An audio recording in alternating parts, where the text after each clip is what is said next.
우리 몸속에서 매일 아주 조용하지만 또 엄청나게 중요하게 벌어지는 한편의 첩보 작전이 있습니다. 바로 에스트로겐의 위대한 탈출인데요. 자, 지금부터 그 비밀스러운 작전의 전모를 함께 따라가 보시죠. 여러분 혹시 이런 생각해 보셨어요? 호르몬이 자기 할 일을 딱 끝내고 나면 그 다음엔 어떻게 될까요? 그냥 연기처럼 사라지는 걸까요?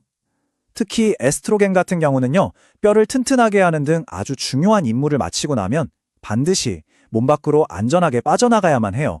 만약에 말이죠, 제대로 퇴장하지 못하면 이 유능했던 요원이 오히려 우리 몸을 교란시키는 골칫덩어리가 될 수도 있거든요. 자, 그래서 첫 번째 단계가 바로 파티 후 대청소입니다. 에스트로겐이 마치 화려한 파티처럼 우리 몸 곳곳에서 자기 역할을 신나게 끝내고 나면 이제는 깔끔하게 뒷정리를 하고 떠나야 할 시간이 된 거죠. 그리고 이 대청소를 진두지휘하는 총책임자가 있습니다. 보세요.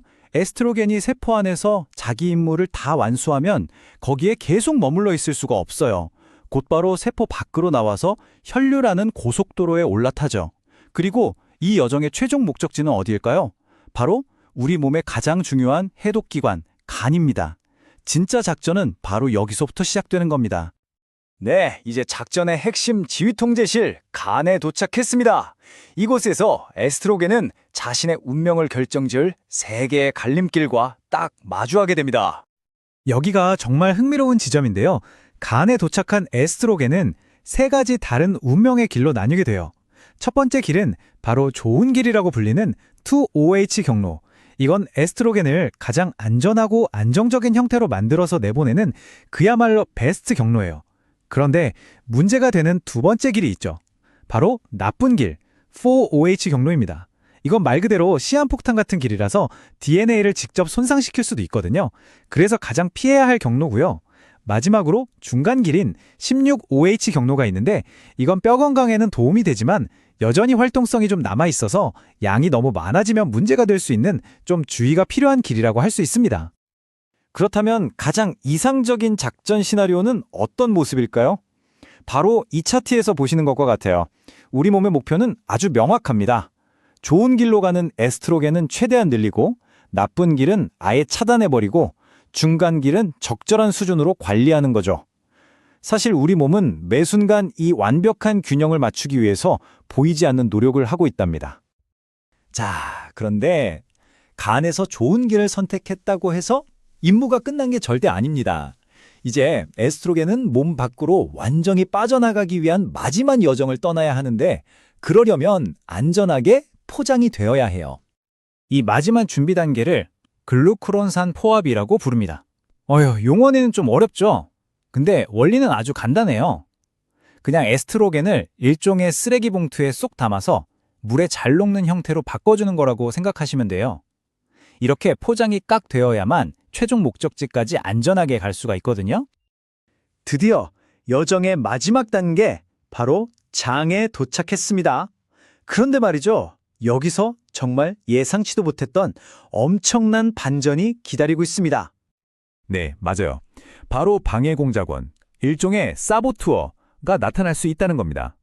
간이 그렇게 애써서 포장해놓는 모든 노력을 한순간에 물거품으로 만들어버릴 수 있는 존재가 바로 우리 장 속에 숨어있을 수 있다는 거죠. 그 방해공작원의 정체는 뭐냐? 바로 베타글루쿠로니다제라는 효소입니다.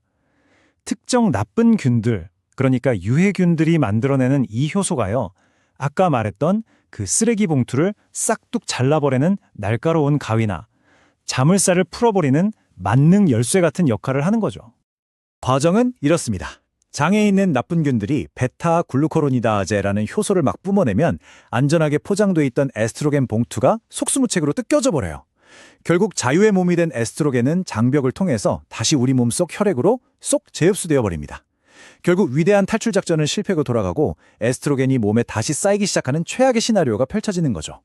이렇게 임무가 자꾸 실패해서 에스트로겐이 몸에 과도하게 쌓이면 우리는 괜히 피곤하고 이유 없이 살이 찌고 감정이 오락가락하는 것 같은 신호를 받게 돼요. 이게 바로 에스트로겐의 위대한 탈출이 그냥 어려운 생물학 이야기가 아니라 우리 일상의 컨디션과 아주 직접적으로 연결된 중요한 사건이라는 증거입니다. 자, 그런데 너무 걱정하지 마세요. 희소식이 있으니까요. 바로 우리가 이 중요한 임무를 성공적으로 이끌 수 있는 든든한 지원군이 될 수 있다는 사실입니다. 지금부터 그 방법을 알려드릴게요.